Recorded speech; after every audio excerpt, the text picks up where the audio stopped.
Can we take just a little time to appreciate Galatians 4?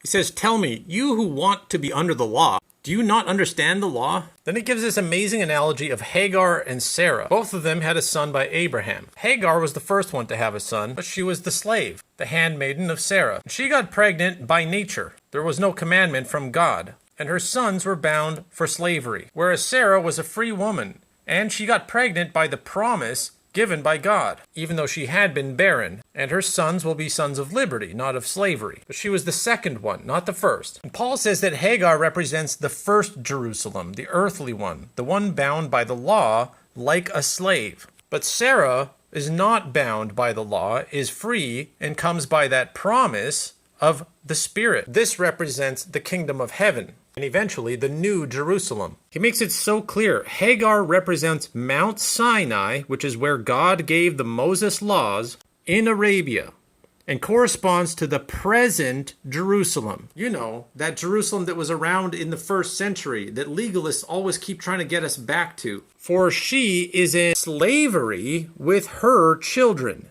meaning this is the slavery of the law of Moses. But the Jerusalem above is free, and she is our mother. That's why it says, we are children of the promise, like Isaac, but just as at that time, the one born by natural descent persecuted the one born according to the Spirit, so it is now, and boy, is that ever true today. Paul just keeps driving it home.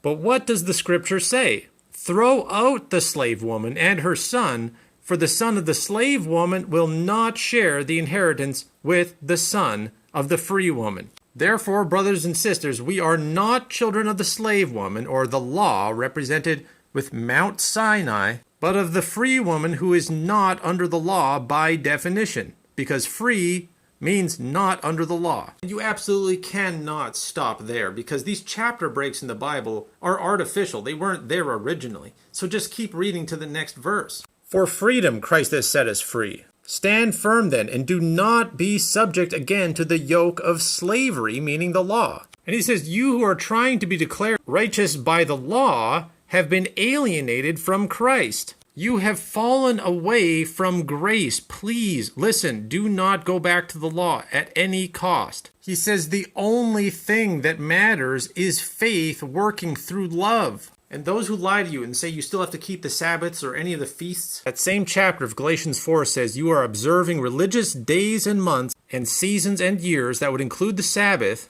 I fear for you that my work for you may have been in vain.